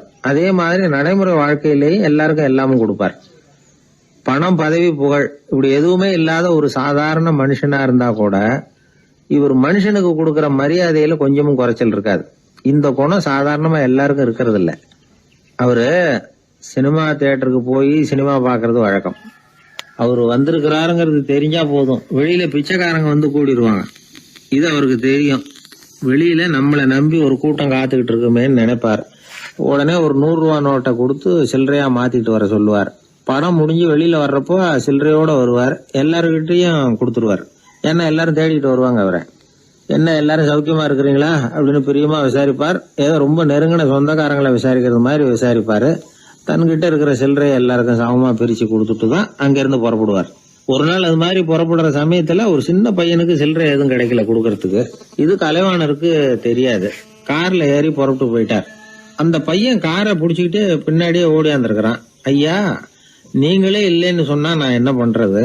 இன்னைக்கு பட்னி தான், அம்மாவுக்கு வேற உடம்பு சரியில்லை அப்படின்னு கத்திக்கிட்டே ஓடியாந்தானா. கலைவாணர் கவனிச்சுட்டார். உடனே காரை நிறுத்த சொன்னார். இறங்கினார்.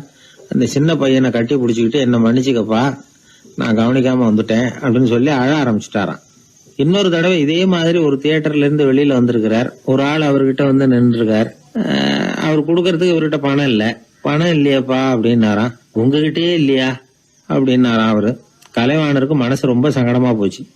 உடனே புறப்பட்டு வீட்டுக்கு போனார். அங்க இங்க தேடி பார்த்து அங்க இருந்த கொஞ்சம் நெஞ்ச சில்லறை எடுத்தார். காரு டிரைவரை கூப்பிட்டார். தியேட்டர் வாசல்ல நின்றுகிட்டு இருந்த ஆசாமியோட அங்க அடையாளங்களை சொன்னார். காரை எடுத்துட்டு போய் அந்த ஆளை கண்டுபிடிச்சு இந்த காசை கொடுத்துட்டு வா அப்படின்னு அனுப்பி வச்சாராம். பிச்சை போடுறதுக்காக காரை அனுப்புனதாக வேற யாரை பத்தியாவது நீங்க கேள்விப்பட்டிருக்கிறீங்களா? அவர் ஒரு வித்தியாசமான மனிதர், வித்தியாசமான கலைஞர். கலைவாணரோட சகோதரர் கல்யாணம் நடந்தது. அதுல தியாகராஜ பாகவதர் கச்சேரி முடிஞ்ச உடனே அதுல சம்பந்தப்பட்ட கலைஞர்களுக்கெல்லாம் கலைவாணர் பரிசுகள் கொடுக்கிறார். அந்த கச்சேரியில கடம் வாசிச்சவருக்கு மட்டும் மத்த எல்லாருக்கும் கொடுத்ததை விட பெருசா ஒரு வெள்ளி கோப்பையை பரிசா கொடுத்தாராம். மற்றவங்களுக்கு எல்லாம் சின்னதா கொடுத்துட்டு கட வித்துவானுக்கு மட்டும் பெருசா பரிசு கொடுக்குறீங்களே ஏன்னு கேட்டிருக்கிறாங்க. அதுக்கு கலைவாணர் விளக்கம் கொடுத்தாராம். இப்பெல்லாம் ரயில்ல கூட்டம் அதிகங்கிறது உங்களுக்கு எல்லாருக்கும் தெரியும். இந்த வித்வான் இவ்வளவு பெரிய மண்பானைய ரயில்ல ரொம்ப பத்திரமா உடையாம ரொம்ப தூரத்துல இருந்து கொண்டு வந்திருக்கிறாரே, அது என்ன சாமான்யமான காரியமா? அவரோட அந்த சாமர்த்தியத்தை பாராட்டுறதுக்காக தான் அவருக்கு இவ்வளவு பெரிய பரிசு அப்படின்னு விழுந்தது. உடனே அவங்களுக்கு ஒரு ஆசை, கபீரை சந்திச்சு பேசணும் அப்படின்னு அவங்க ஆசைப்பட்டாங்க. அவங்க அப்படி ஆசைப்பட்டதுக்கு ஒரு காரணம் உண்டு. ஏன் அப்படி ஆசைப்பட்டாங்கன்னா, 2 ஞானிகளை சந்திக்க வச்சா பல அரிய தத்துவங்களை கேட்கறதுக்கு ஒரு வாய்ப்பு கிடைக்கும். அதனால அவங்க 2 பேரையும் எப்படியாவது சந்திக்க வச்சிடணும் அப்படின்னு அவங்க ஆசைப்பட்டாங்க. அந்த சீடர்கள் தங்களுடைய விருப்பத்தை அவர்கிட்டயே சொன்னாங்க. இது மாதிரி அவர் கபீர் இந்த ஊர்ல இருக்கிறதா தெரியுது, சந்திச்சா தேவையில்லைன்னு. சரி, கபீரை சந்திக்கலாம், ஆனா அவரோட பேசுறத பத்தி நான் எதையும் சொல்றதுக்கு இல்லை அப்படின்னு விட்டார் பரீத். ஏன் கபீரோட நீங்க எதுவும் பேச மாட்டீங்களா அப்படின்னு கேட்டாங்க சீடர்கள். அவரோட பேசுறதுக்கு எதுவும் இல்லை. ஏன்னா எனக்கு என்ன தெரியுங்கிறது அவருக்கு தெரியும், அவருக்கு என்ன தெரியுங்கிறது எனக்கு தெரியும். அப்படி இருக்கிறப்ப நாங்க 2 பேரும் பேசிக்கிறதுக்கு என்ன விஷயம் இருக்க போகுது அப்படின்னாரு அவர். இங்க நிலைமை இப்படி. கபீர் இருக்கிற இடத்துல என்ன நடந்தது தெரியுமா? இது மாதிரி பரீத் காசிக்கு வந்திருக்கிறார் அப்படிங்கிற விஷயம் கபீரின் சீடர்களுக்கு தெரிஞ்சது. உடனே அவங்களும் நீங்க ஷேக் பரீத்தை சந்திச்சு பேசணும்னு அவர்கிட்ட கேட்க ஆரம்பிச்சாங்க. அதுக்கு கபீர் சொன்னாராம், நாங்க 2 பேரும் சந்திச்சுக்கிட்டா ஒருத்தர் கட்டி தழுவிக்குவோம், ஆனந்த கண்ணீர் வடிப்போம், வார்த்தைகளால பரிமாறிக்கிறதுக்கு எங்ககிட்ட எதுவும் இல்லை அப்படின்னாராம். இருந்தாலும் 2 பக்கத்துல இருந்த சீடர்களும் அப்படி நினைக்கல. எப்படியும் இவங்க சந்திச்சுக்கிட்டா கொஞ்சமாவது பேசாம இருக்க முடியாது, ஏதாவது பேசிக்குவாங்க அப்படின்னு நினைச்சாங்க. அதனால தொடர்ந்து வற்புறுத்தினாங்க. கபீர் பரீத்தை தன்னுடைய ஆசிரமத்துக்கு அழைச்சார். அந்த ஊரின் எல்லைக்கே போய் அவரை அழைச்சிட்டு வந்தார். 2 பேரும் சந்திச்சாங்க. ஒருத்தர் கட்டி பிடிச்சுக்கிட்டாங்க. ஒருத்தர் கைய ஒருத்தர் பிடிச்சபடியே ரொம்ப நேரம் நின்றுட்டு இருந்தாங்க. ஆனந்த கண்ணீர் வழிஞ்சுது. கபீர் ஆசிரமத்துல 2 பேரும் மௌனமா உட்கார்ந்துருக்காங்க. ஏதாவது பேசுவாங்கன்னு சொல்லி எதிர்பார்த்துக்கிட்டே 2 பக்கமும் சீடர்கள் காத்துக்கிட்டு இருக்கிறாங்க. பேசுங்கன்னு சொல்லியும் பார்த்தாங்க. அதை கேட்டதும் லேசா சிரிச்சாங்களே தவிர எதுவுமே பேசிக்கலையா. ஒரு நாள் பூரா இப்படியே போயிட்டுது. அதுக்கப்புறம் பரீத் கபீர் கிட்ட விடைபெற்றுக்கிட்டு புறப்பட்டார். ஏன் நீங்க பேசல அப்படின்னு சொல்லி கபீரின் சீடர்கள் கேட்டாங்களாம். அதுக்கு கபீர் சொன்னார், நாங்க 2 பேரும் உணர்ந்ததை சொல்றதுக்கு வார்த்தைகள் கிடையாது. எல்லாமும் உணர்ந்த பரீத்து கிட்ட பேசுறதுக்கு என்கிட்ட எதுவும் இல்லை, அதனால பேசல அப்படின்னார். இதே மாதிரி பரீத்தின் சீடர்களும் அவர்கிட்ட கேட்டிருக்கிறாங்க, ஏன் நீங்க பேசலன்னு. எங்க 2 பேர்ல யாராவது ஒருத்தர் பேச ஆரம்பிச்சிருந்தாலும் அதை போல முட்டாள்தனம் வேற எதுவும் இருக்க முடியாதுன்னாரு அவரு. ஞானிகள் 2 பேரும் பேசி இருந்தா என்ன ஒரு தெளிவு கிடைக்குமோ அதை விட அதிகமான தெளிவு கிடைச்சதான் சீடர்களுக்கு. உண்மையின் வடிவமான பரம்பொருள் பேசப்பட வேண்டிய ஒன்றல்ல, அது உணரப்பட வேண்டிய ஒன்று அப்படிங்கறத அவங்க புரிஞ்சுக்கிட்டாங்களாம். ஒரு கணவனும் மனைவியும் ரொம்ப நாள் ஒருத்தர் பிரிஞ்சிருந்தாங்க. பல வருஷங்களுக்கு அப்புறம் அவங்க சந்திச்சாங்க. சந்திச்ச உடனே ஏதாவது பேசலாம்ல, பேசல. 2 பேருமே மௌனமா இருந்தாங்க. இந்த ஞானிகள் மாதிரி ஒருத்தர் ஆர்வமா பாத்துக்கிட்டாங்க. அவ்வளவுதான். அந்த கணவனை தனியா கூப்பிட்டுக்கிட்டு போய் ஒருத்தர் விசாரிச்சார், ஏன்பா இவ்வளவு நாள் கழிச்சு சந்திக்கிறீங்க, நீயாவது முதல்ல வாயை திறக்கப்படாதான்னார். அதுக்கு அவர் சொன்னார், ஏற்கனவே நான் வாயை திறந்ததுனால தானே சார் இவ்வளவு காலமும் பிரிஞ்சு இருக்கிறது மாதிரி ஆச்சு, அதனால அவசரப்படாம பொறுமையா இருக்கிறேன் அப்படின்னாராம். அதனால பேச்சு